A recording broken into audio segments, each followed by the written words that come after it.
Welcome back here on the Anglers Extra pregame show. Max Herz joined by Chatham skipper Coach Schiffner for the Manager's Show. Schiff, how are you? Excellent, excellent. Another beautiful day on Cape Cod. Yesterday a little rough, but otherwise beautiful day. Wind's blowing out at Y-D. Look out, scoring records.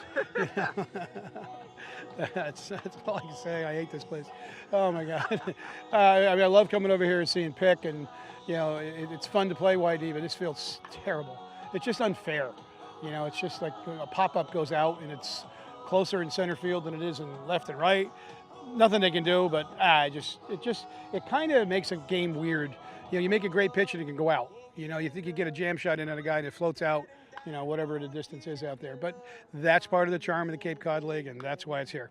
It is such a short center field. Yeah.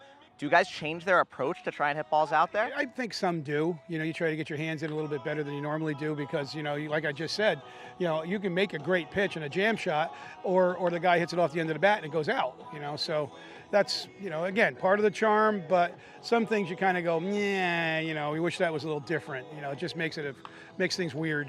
Want to take a stab at distance to dead center? No,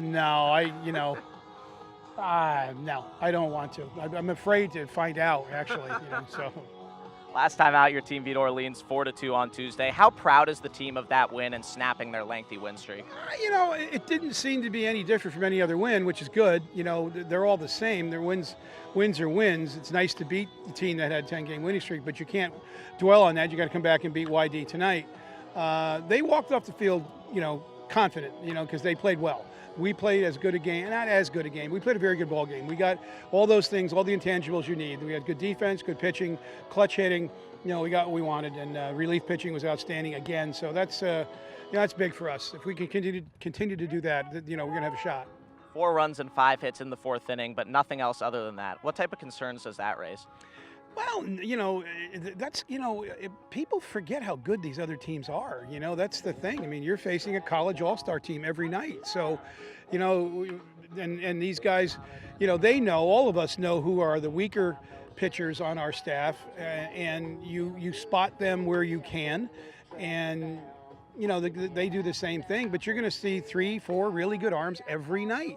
Are they all as the same? No, there's guys that throw harder than others or guys that have better breaking stuff than others, but still, they're good pitchers. There's a reason they're here. So, five hits and 4 runs in 1 inning, that's phenomenal. Let's go. I'll take that anytime.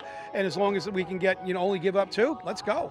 I'd love to get 12, 15 hits a night. That's pretty hard to do down here. 2 off days, 1 true off day, and a rain out. How can that help the team at this juncture? Well, I think we could all use the rest. It was a grind. We went after it pretty good. But, I think we had 1 day off from the first day we started practice. So, 2 days off. It's going to catch up to us when we go on another run next week. I think we go 8 or 10 in a row, which, again, it's part of what you have to do down here. It's part of getting ready to play a pro schedule. But I always say, no one here is going to pro ball for another year.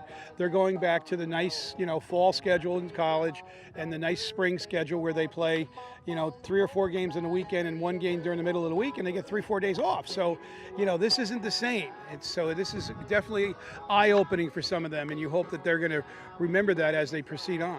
Your team is 1-9 on the road. What's behind that? Bad? Wow, I didn't know that. That's the first time I've heard that. I don't know. To me, there's no real great home field advantage. Lady Luck just isn't shining on us on road games. So I did not know that. It's interesting. Wow. Well, I guess I'll have to coach harder today. That's all there is to it. I gotta take my road game stuff out and make sure I, get a lot of extra stuff going for the road game and see if we can win this one. Jack Perkins on the mound. It's his first start since last Friday when he gave up 2 homers. What did he do wrong there? Left the ball in the middle of the plate. That happens. It happens, and you learn. That was a good team. That was a very good team. They can, they can swing it. So that's the LFI, I like to say. Learn from it, and he's probably going to stay away from middle of the plate or try to.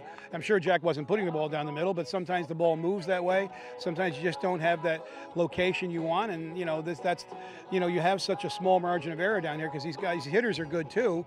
So you can't make mistakes like that over the middle of the plate, and the wind was blowing out at Vets Field that night too. So. No, that's all the maturation process. These guys are learning how to face the best hitters they've ever faced before. So hopefully tonight Jack learns, okay, I can't do that in this situation. I've got to rely on this pitch, or I'm going to locate here. That's all part of it. Schiff, thank you. My pleasure. From Red Wilson Field, one of John Schiffner's favorite ballparks. Well, it's, I love every Cape Cod League ballpark and the charm and everything, but I've always felt this one was a tough one because it just makes. You should be rewarded. It's like a golf course. If you make a good shot, you should be rewarded. Well, if you make a great pitch, you should be rewarded, and you shouldn't see a ball that you make a great pitch on go out of the ballpark. That's my biggest complaint. The field is immaculately taken care of. Pickett, his guys do a great job on the field. All of Y-D, they're great people, but that's what I don't like about it is that you should be rewarded for something that you do well, and you could get a guy out in front on a changeup. And if he hits it to left field, it's the outfield is going to have to run in on it like you expect, and here it goes over the fence. That's a little tough, and you can't teach that. You can't teach around this field. You've got to go after these guys the right way. You can't say, well, I can't throw this pitch here because I'm afraid he might hit it out. You got to pitch, and that's a difficult thing to teach a kid, and to tell him after the game, hey, that was a great pitch. No, it wasn't, coach. Went over the friggin' fence, and it's like, well, no, it was a really good pitch. It's just too bad it's at this ballpark. That's all. That's the only complaint I have, and I know there's nothing they can do, and I don't expect them to, as a going away gift for me, they're going to make a new Schiffner fence out there, put 397 feet for John Schiffner. They're not doing that, but again, it's part of the charm. But I've always said if there's a disadvantage, like that, you go back to the U.S. Open golf tournament a few weeks ago, that 9th hole. The margin of error was ridiculous. You could hit the ball right in the dead of the green, it rolls right off. No, that's not right. That should not have happened. Or rough, that's ridiculous. And I think that's one of those little, things here is that it's, your risk reward is taken away because you made a great pitch and it goes out for a home run. I've talked too much today. I'm sorry. I'm sorry. No such thing as too much. All geared up. Yeah, all geared up. Had lots of company the last few days. I'm all geared up. Yeah, 2 days off with no manager show. Got to come back with a bang. That's John Schiffner, the skipper of the Chatham Maze. From Red Wilson Field, we send it back up to Drew Carter for more on the Anglers Extra pregame show.